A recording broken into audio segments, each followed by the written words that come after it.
Hi everyone, it's MA. It's been a hot minute, and I don't mean in terms of me posting videos because, whatever, who cares? I'm way behind on watching and enjoying everyone's tarot tube stuff. I've had a family member who's been having some challenges, and then for the last couple of weeks, I had COVID.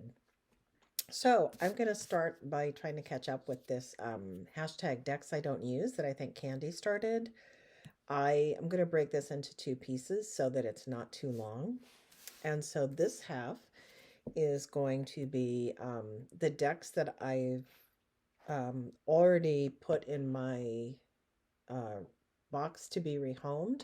And then I'm also going to list the ones that I did rehome. I've only been collecting decks, pretty much since COVID lockdown, so since 2020.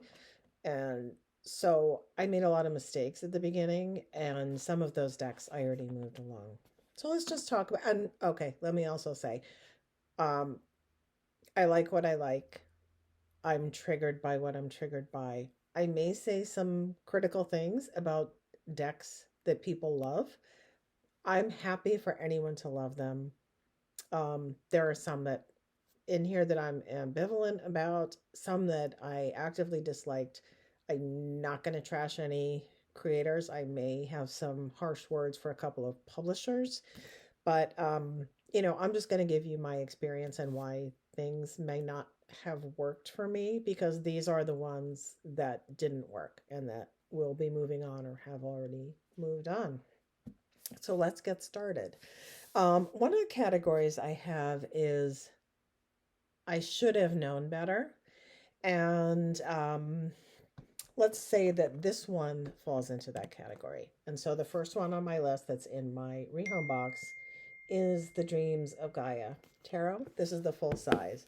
Now, I've heard wonderful things about the book, and I really did try. Um, for a while, I was trying to, pull one card a day and then write my impressions and then read the book.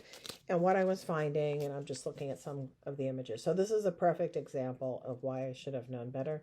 This kind of like dragony type of thing, I just don't find it appealing. And not just appealing, like I don't have a strong connection to that energy. Um, so I found it hard to connect with this. And I thought I'd try um, by picking a card and reading the book, but what I really found was it wasn't helping me connect, because there wasn't really an explanation of the symbolism or why things were in the deck so much. And between it being an art style and art content that I wasn't drawn to, I just decided we're through, and I'm going to give that a new home eventually. A lot of times I'll just hold on to things until I run into someone locally who happens to say, "Oh, I really want the X deck," and I'll just usually kind of give it to them, or maybe we'll trade. I don't actively try to sell decks. Okay, so the next one on my list. Oh boy, here we go. The Osho Zen Tarot. Okay, I'm going to say this is one I'm very glad I experienced this deck. I picked it up at the time I bought it. It was being sold very, very inexpensively on Amazon. This is one I picked up pretty early in my tarot study. So I was doing like a single card a day where I would look at the card and, write a couple of lines about the card and then go read the book. And I'm glad I did, because I think in the history of tarot and kind of expanding the thinking about tarot, I think it's an important deck. Um, However, I have some struggles with this deck. Um, let's start with this, which will bring me into the book. So, for example, we've got a Two of Swords, I think, clouds, air, with the keyword schizophrenia. That doesn't, and this is not the only card in this deck where there's something so strongly negatively either illustrated or connotated by the keyword that it doesn't give me the kind of leeway and nuance that I like to have available when I'm reading cards, because it doesn't seem like pairing this with other cards is going to allow me to really change the meaning. I also found this particular keyword a little bit of a disturbing choice. And then there are cards, I think a lot of the cards, like, and there are some cards that I really genuinely liked. I'm kind of creeped out by the Master card with Osho on it, for reasons. I did eventually watch that documentary, but I was aware of him before that. I did know some people in the 80s that went out to the compound. For better or worse, they were not involved in the drama. They were just out there for a while. So here's the book. I was grateful for the kind of deviating away from Eurocentric discussion of some of the concept of the cards. However, and here's another one that I flagged that I found not really. I mean, where do you go from here? I don't know. It's ugly, and I think this was a court card or an ace. Like there's not a card that I want to always have that negative only connotation. So here was my issue as I read the book. And let's see if I get the right say. There's a section where there's commentary on the card meaning, and I found that useful. But as I was doing the card by card study, and so I think the sections on the card meaning were written by the assembler of the deck. And then it's paired with some writings of Osho. And I don't know if they were all things that were written when Osho was known as Osho or under the prior name. I found many of those writings to be rambling. Some of them, and this was my interpretation, seem to be taking the stance, especially the commentary about schizophrenia, that mental illness is like a moral failing or it's all in your head kind of situation. I was a little leery of Osho's writings that were paired with the cards. Now, maybe things were, I don't think he was still alive when this deck was created. So I don't know what the assemblage was. There could be things taken out of context, but overall, glad I studied it, but now I am rather completely skeeved by it and would never use it for a reading. So if anybody wants this deck, you know where to come and get it. Okay, next. Power cards, Louise Hay. I was doing shadow work in a group with Mama Squirrel, Jen Strelli. She recommended getting affirmation cards. Hay House was having a sale. I picked up a couple of decks. Not my thing. But, I try to branch out sometimes and take in things that I don't. If something makes me a little uncomfortable and I'm not actively opposed to it, I will sometimes give it a try, right? So there's some cards in here that I think have a useful, okay message. I forgive myself. I am at peace with my age. That's lovely for me to see. I could get down with that. I see my parents as tiny children who need love. Okay, that's something to think about now and then. But then we get to things like this. Life is simple and easy. Well, it's really not. And if I'm having a day that's really bad and I pull this card, first of all, I'm probably going to incinerate it and become quite angry. And I'm not sure that telling myself this is a good message under any circumstances. And I do have life pretty easy. So I'm not sure who this is geared for. I think there's a certain level of spiritual bypassing element to this card deck. I can release the past, okay, and forgive everyone.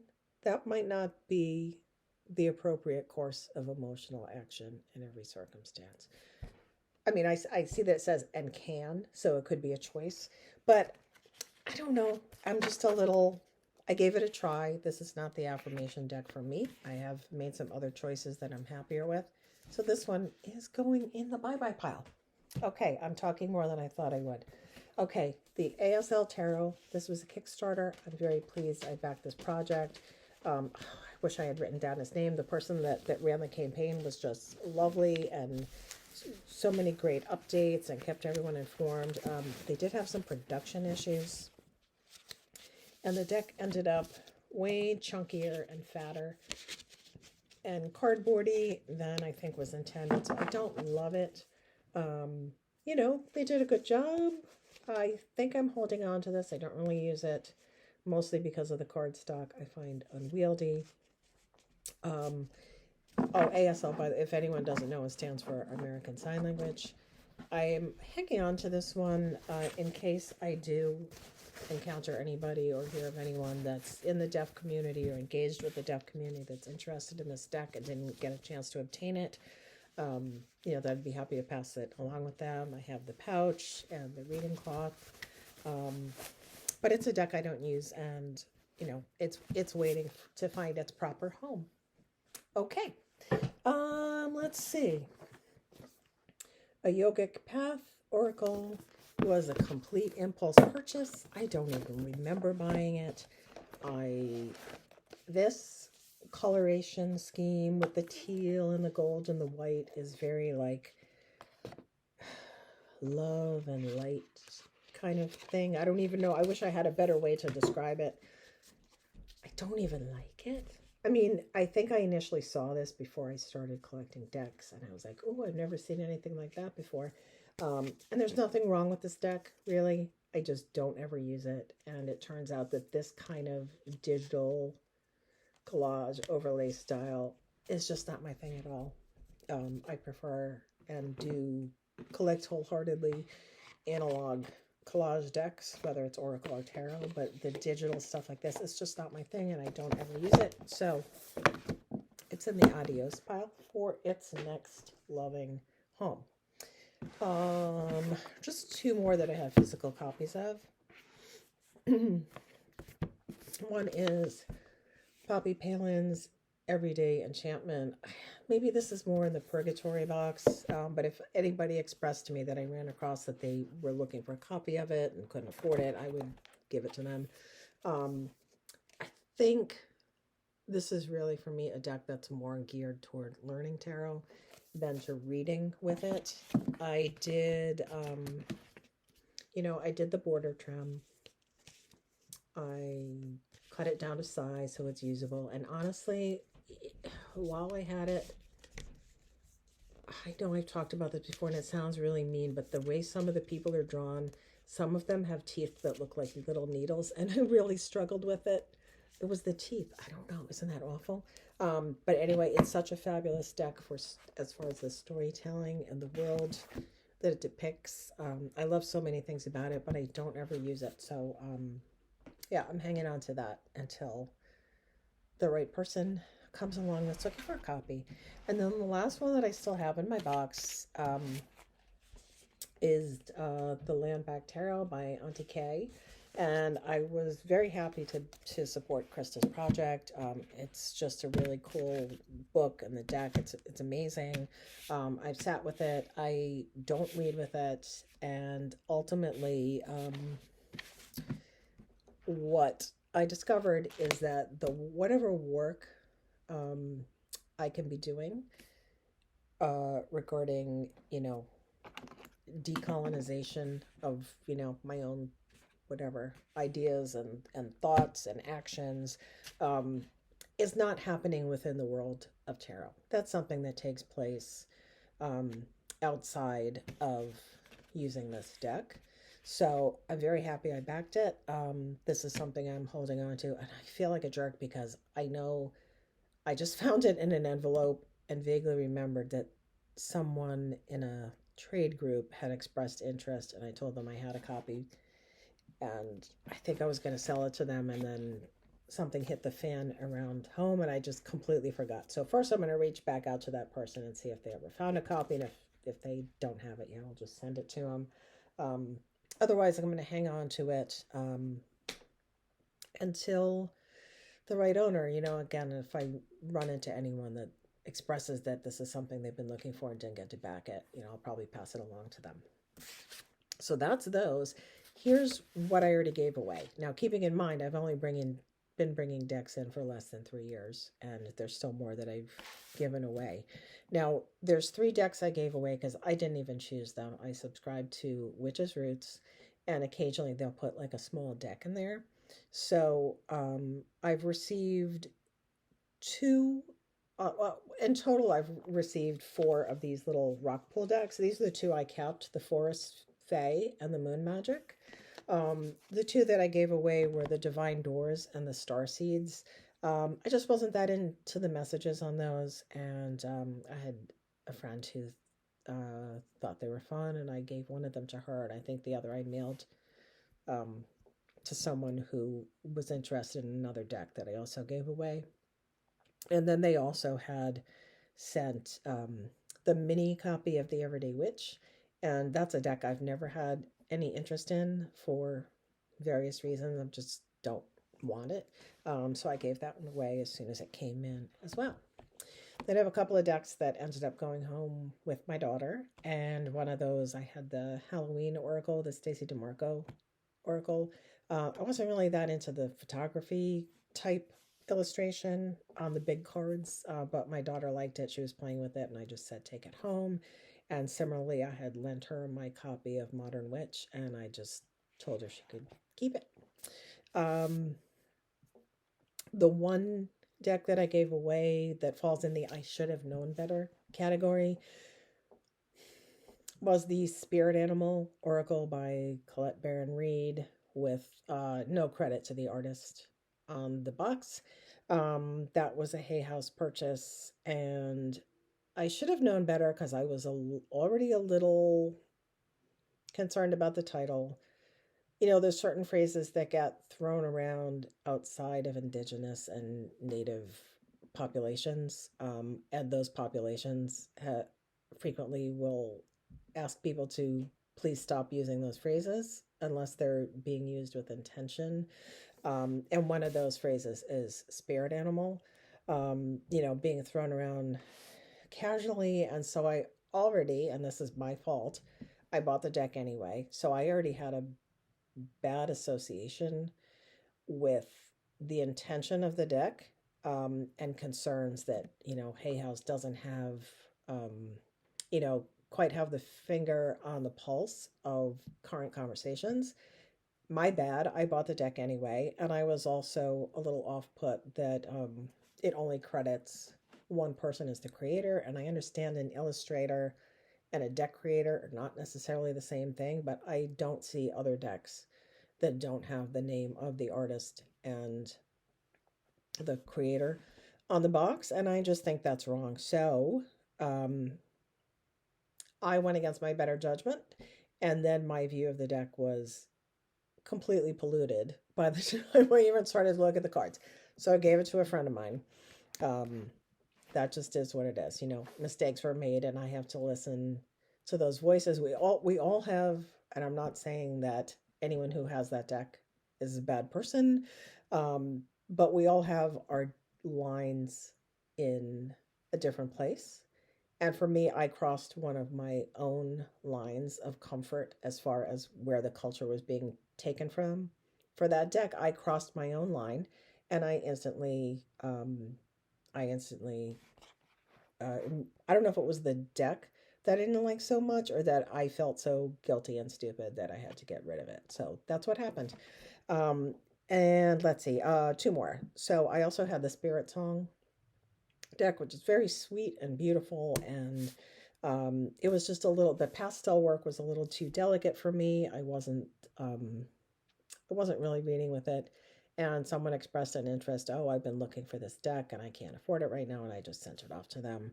And then the last one is a deck where I thanked it very much for the time we had together, but I'm no longer interested in reading with it at all, and gasp, it's the Lightseers. That deck was instrumental for me when I was first reading, to give me the confidence to, I think, looking at a Rider-Waite deck, I was very locked into, I must remember the meaning of the cards, but the lights here was that bridge to me to being able to kind of expand and trust the images a little more. But it's now something I'm not ever interested in reading with again. And I thanked it for its service. And at the same time that I was putting it in the giveaway box, my friend texted me a picture of, I think, the moon card from that deck and said, "Oh, have you ever seen this moon card before?" And I said, "Yes, I have. And I will give you that deck the next time I see you." So, yeah, so that's it. And this is part one. And I've talked long enough. So I doubt you held in there that long. I hope I wasn't too mean about any of these decks. I think it's really Hay House lately that I mostly have a beef with. Um, and that's that. So I'm going to go watch some Tarot Tube now and catch up on anyone's videos, and then I'll do part two of this. Bye.